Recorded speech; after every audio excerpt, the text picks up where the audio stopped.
अस्सलाम वालेकुम स्टूडेंट्स, हम लोग पढ़ रहे हैं coordination and control in animals. हम लोगों ने कहा एनिमल्स में दो सिस्टम्स हैं, एक नर्वस कोऑर्डिनेशन और दूसरा केमिकल कोऑर्डिनेशन। नर्वस कोऑर्डिनेशन का पार्ट हमने इन डिटेल पढ़ लिया। तो आज का जो हमारा टॉपिक है ये नर्वस कोऑर्डिनेशन का लास्ट टॉपिक है, जिसमें हम नर्वस डिसऑर्डर्स को पढ़ेंगे। Nervous disorders, the disorders of the nervous system, the disorders, the elements, the sickness of the brain and related organs of the nervous system. Basically तीन तरह के nervous disorders हम इस टॉपिक में पढ़ेंगे। उनमें से एक है पार्किंसंस डिजीज़, एक है एपिलेप्सी और तीसरा है अल्जाइमर्स डिजीज़। ये जो पार्किंसंस डिजीज़ है इसको जेम्स पार्किंसन ने 1817 में डिस्कवर किया। उसके नाम पे इसको पार्किंसंस डिजीज़ कहते हैं। मैं आपको थोड़ा सा कंसेप्ट दे दूँ। पार्किंसंस डिजीज़ बेसिकली है क्या? जो उम्र बढ़ती है, जो लोग बुज़ुर्ग होते हैं उनके हाथ कांपना शुरू कर देते हैं, उनका सर कांपना शुरू कर देता है। ये अलामात हैं पार्किंसंस डिजीज़ की, राइट। हम देखते हैं पार्किंसंस डिजीज़ की बाकायदा सिम्टम्स क्या हैं। इनवॉलंटरी ट्रेमर्स, गैर इरादी कांपना, यानी एक तो है ना हम अपनी मर्ज़ी से भी ट्रेमर्स कर सकते हैं, ये हमारे हाथ कांप सकते हैं, हमारा सर कांप सकता है, ये इनवॉलंटरी हैं। They are not wanting to do this, this is unconscious, this is involuntary, right. Involuntary kind of tremors, झटके लगना, कांपना, ठीक है। इसकी दूसरी diminish motor power and rigidity, उनकी जो मोटर पावर है वो रिड्यूस हो जाती है। मोटर पावर क्या है? हमारे मोटर न्यूरॉन्स हमारे मसल्स और ग्लैंड्स को कंट्रोल करते हैं।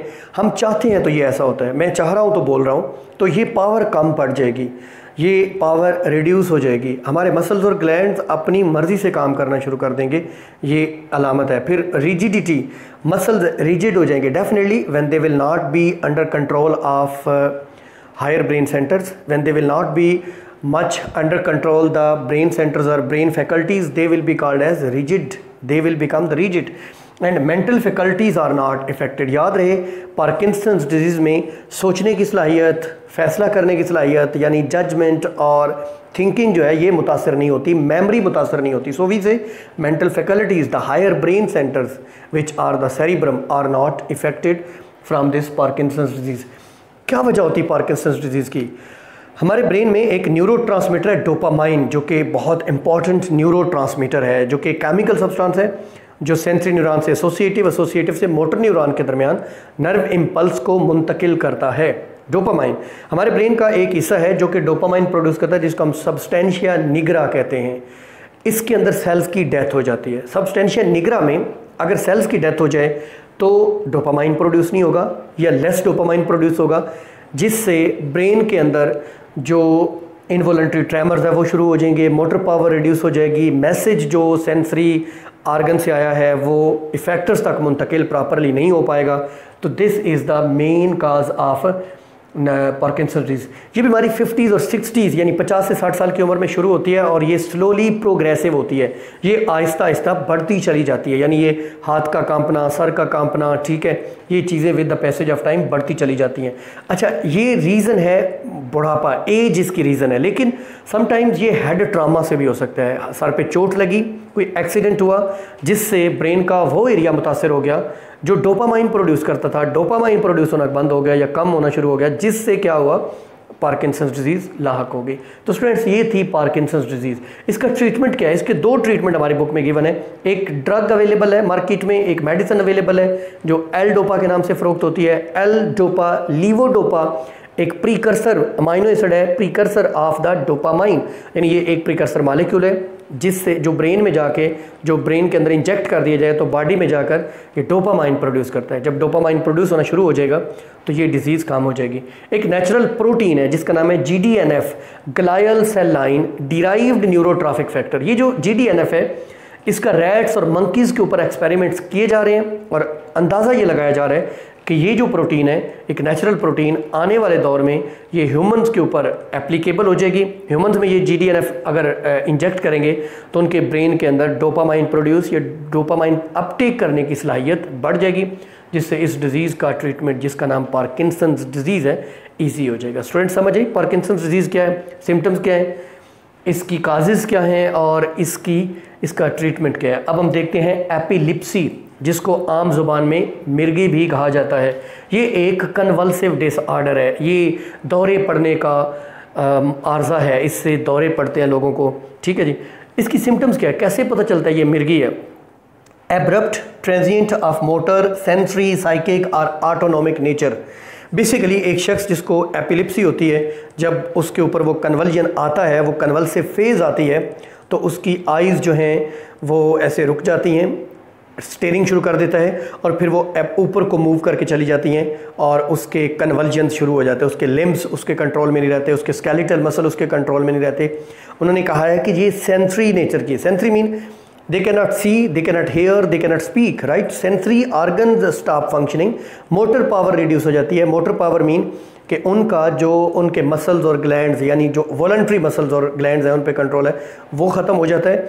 और मज़ीद ये कि उनके साइकिक नेचर का है। साइकिक मीन ये ऐसे लगता है जैसे एक शख्स साइको हो गया, he isn't in the position to understand something, he isn't in the position to think something, right?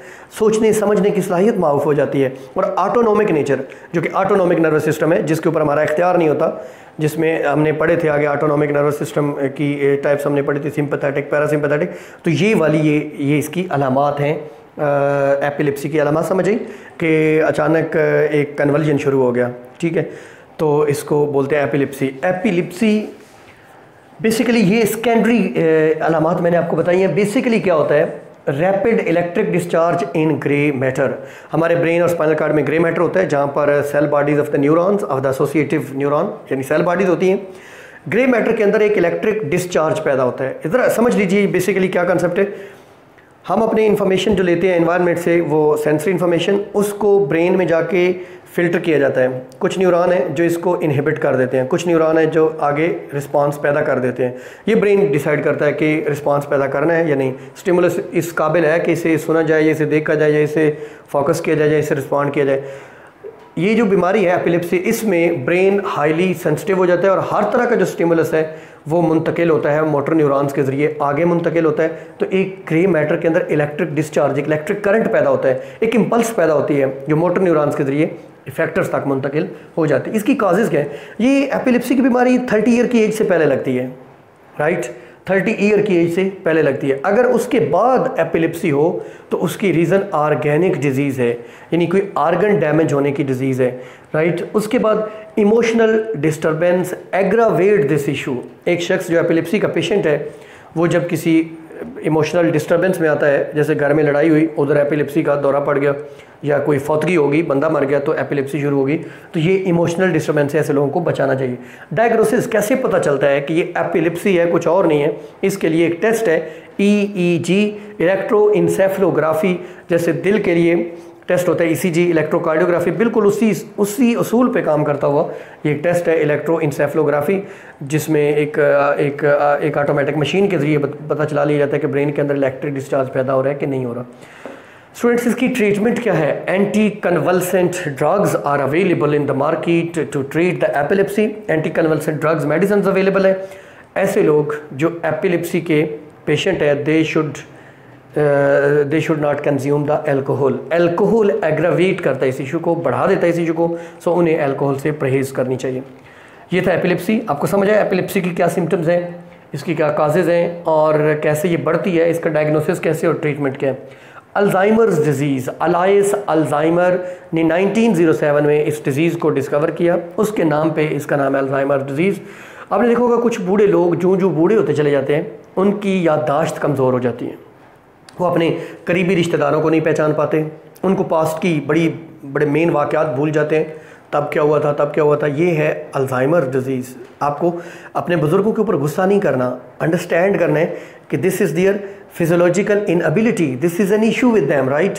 So symptoms क्या है? Decline in brain function, brain function में ज़वाल आ जाता है, डिक्लाइन आ जाता है, कमी आ जाती है। वो लोग जो बहुत जिनकी याददाश्त तेज़ थी, जो कि फ़र्ज शनास थे, जो चीज़ों को बड़े आसानी से मामला फ़हम थे, अब उनकी ये सलाहियत कम हो गई, ब्रेन फंक्शन में कमी आ गई। डिमेंशिया, मेमोरी लॉस को कहते हैं, याददाश्त का चले जाने को कहते हैं डिमेंशिया की तरह की इसकी अलामात है। डिमेंशिया में तो कंप्लीट मेमोरी लॉस, ठीक है, सब कुछ ख़त्म, सोचने समझने की सलाहियत, no I must say memory ख़त्म हो गई, याददाश्त है तो यादें ख़त्म हो गई। डिमेंशिया की तरह की अलामात है अल्जाइमर डिजीज़, लेकिन इसमें आहिस्ता आहिस्ता जो है बढ़ती। इसकी काजेज़ क्या है? इसकी काजेज़ में एक है जेनेटिक प्री डिस्पोजिशन है, चूँकि ये बीमारी फैमिलीज़ में रन करती है। एक बुज़ुर्ग में थी, उसके आगे आल औलाद में है, तो ऐसे लगता है जैसे जेनेटिक कोई इसका लिंक है। दूसरी बात, एलुमिनियम का जो लेवल है वो इस बीमारी को इंक्रीज़ कर देता है। ठीक है, level of aluminium increase the Alzheimer disease. So aluminium का क्या लिंक है? बेसिकली ब्रेन के अंदर एलुमिनियम जमा होता रहता है, ब्लड ब्रेन से जो बैरियर है हमारे ब्रेन के अंदर, ब्लड ब्रेन बैरियर, ब्लड से एलुमिनियम डिपॉजिट या एक्यूमुलेट होता रहेगा ब्रेन के अंदर, जिससे ब्रेन के फंक्शंस में प्रॉब्लम आ जाएगी, जिससे मेमोरी लॉस हो जाएगा और इसको हम कहेंगे अल्जाइमर डिजीज़। समझ आए अल्जाइमर डिजीज़ क्या है, इसके सिम्टम्स क्या हैं, इसकी काजेज़ क्या है, एलुमिनियम का लेवल। स्टूडेंट्स कुछ MCQs जो हैं वो इसमें से पूछे जाते हैं। मैं अगर आपको रिवाइज़ कर दूँ, पार्किंसन डिजीज़ किसने डिस्कवर की थी? जेम्स पार्किंसन ने 1817 में। अलामात क्या है जी? इनवॉलंटरी ट्रेमर इसकी अलामात हैं, मोटर पावर का रिड्यूस हो जाना, रिजिड हो जाना। ठीक है, मेंटल फैकल्टीज़ कौन सी बीमारी में मुतासर नहीं होती? वो है पार्किंसन डिजीज़। डोपामाइन कौन सी बीमारी में पैदा नहीं होता? Parkinson disease. ब्रेन के एरिया में सेल डेथ हो जाने से कौन सी बीमारी लगती है? Parkinson disease. कौन सी बीमारी 50-60 ईयर्स की एज में लगती है? Parkinson disease. ये स्लोली प्रोग्रेसिव है, हेड ट्रामा से भी हो सकती है। किस बीमारी का इलाज एल डोपा है? किस बीमारी का इलाज GDNF है? और पार्किंसंस का ट्रीटमेंट क्या है? L dopa, right. एपिलिप्सी जो है, which is a convulsive disorder. Option होंगे पार्किंसंस, एपिलिप्सी और अल्जाइमर। एपिलिप्सी को आपने चूज़ कर लेना है। कौन सी डिजीज़ में एब्रप्ट ट्रांजिएंट फेज़ होती है, यानी अचानक हो जाती है, अचानक प्रॉब्लम हो जाती है? पार्किंसन में तो हाथ कामते रहेंगे ना मुसलसल, आहिस्ता आहिस्ता मीन्स के एज के साथ साथ ये बढ़ते चले जाएंगे, लेकिन ये अचानक होती है। अचानक कौन सी है? एपिलिप्सी होती है। कौन सी डिजीज़ है जो 30 ईयर की एज से पहले होती है? वो एपिलिप्सी है। कौन सी डिजीज़ के लिए EEG टेस्ट है? एपिलिप्सी के लिए। और इसका एंटी कन्वल्सेंट ड्रग किसके लिए यूज़ किए जाते हैं? एपिलिप्सी के लिए। अल्कोहल कौन सी बीमारी को इन्हांस कर देता है? एपिलिप्सी। अल्जाइमर डिजीज़ किसने डिस्कवर की? अलायस अल्जाइमर ने। कब की? 1907 में। ब्रेन फंक्शन में डिक्लाइन आ जाता है with the age, this is Alzheimer disease. Dementia जैसी अलामात किसकी हैं? Alzheimer disease. और इसकी काजेज़ क्या हैं? Genetic predisposition. एलुमिनियम का हाई लेवल कौन सी नर्वस डिसऑर्डर को इन्हांस कर देता है? वो है अल्जाइमर्स डिजीज़। ये था हमारा टॉपिक नर्वस डिसऑर्डर्स। इसी के साथ हमारा नर्वस सिस्टम वाला टॉपिक होता है मुकम्मल। नेक्स्ट जो हमारा टॉपिक है केमिकल कोऑर्डिनेशन, वो हम नेक्स्ट लेक्चर में लेकर आएंगे आपके लिए।